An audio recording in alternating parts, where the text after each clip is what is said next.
All right, FXN Trading Group, welcome back to another video here, and we're going to go over the Euro pairs and see how many setups we could have gotten for this week. So let's just go ahead and jump right into it, and we're going to go into Euro USD. Let's take a look.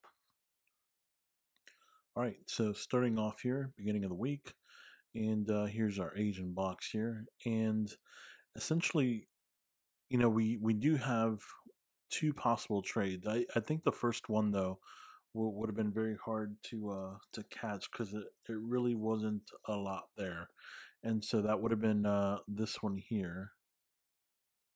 But again, you can see that there's not the other half of, we're not getting two legs down here, so I don't really believe I would count this one. What I would count though is the one that set up during the US session, which was that right there. That one I would definitely count. Okay.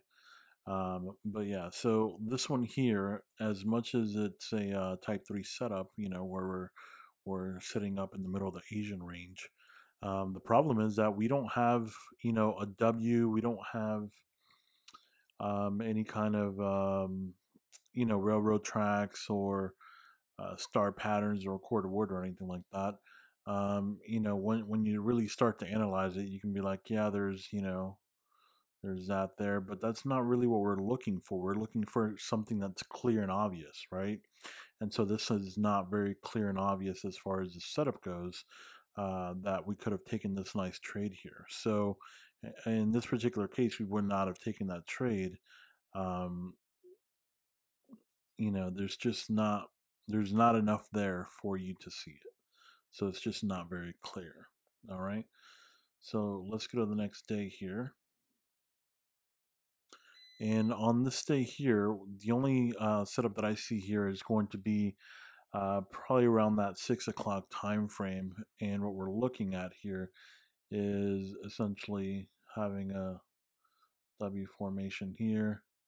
And this would have been your trade right there, about 40 pips or so. Okay. Now, some of you may see this as a potential trade, and that's perfectly fine, but you're not, you're looking at a potential, 20 pips only out of this one. Let's just say if you would have gotten in here, yeah, about 22 pips or so. That's not really the trade that we're looking for, because we're looking to get at least 30 to 50 pips, and so you would have definitely gotten that on this one here. So yeah, that would not, you could have definitely taken it, just, it would not have given you the 30 to 50 pips that we aim for. All right. The very next day here, can you see the setup? Can you see the setup? You should be able to see it's pretty clear. All right. So here we go. We're trending all in the middle of the Asian range here. So this is a type 3 setup. And we end up busting loose here. This would have gotten you guys a good 40 pips right there. So this right here, we're looking at 3 hits, 3 hits, 3 hits, trying to get people to go and become buyers, and it's also pinning to the Mayo as well. Okay, so this is a good setup here as well. Three hits, and you're going. All right, let's take a look at the next day here. All right, so on this day here, you could see two setups, but I'm really, the clear one is going to be only one for me, and that's going to be right here when we have railroad tracks working our way down off the high of the day. Okay, that would have been the clear setup there, and that would have been 65 pips. As far as any other setups, you would have been trading out of the edge, and it would have been that there for that trade there. That would have been another decent trade.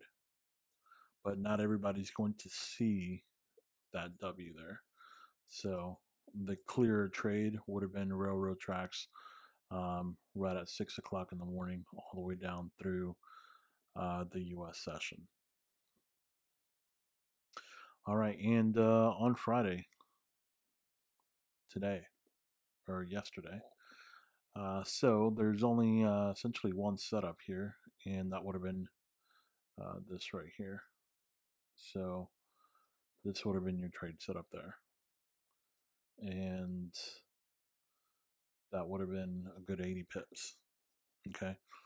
Now remember with these setups, that number one, we're looking for a type 1, type 2, type 3, right? So this is a type 1 setup because it's passed below the Asian low, and they went as far down as about 20 pips or so to entice you to go short on it, right? And so a couple things on this one is what happened. We went down, came up, retested again. Now, keep in mind that we didn't go as low as this initial pin down here. Well, why is that? Well, the reason that they do that and that they don't go down sometimes, because if they do go down and tag it, it basically releases the traders that were selling here and got stuck going up in negative, right? So what happens when you're to a lot of traders when they go into a trade and let's say they sell this here, let's say they sell this here, right? So they sell it here and then it goes against them. You know that they're already thinking, as soon as I get to break even, I can get out of the trade. So by not going all the way down to the same level that the first leg went down to, it allows the market makers to keep those traders in the trade. And of course, as soon as they get enough contracts of what they want and need, they're out of that area and out. Okay. So that was essentially Euro USD. Pretty quick and simple week on that one. But you definitely see that there was a lot of different setups on that day. All right.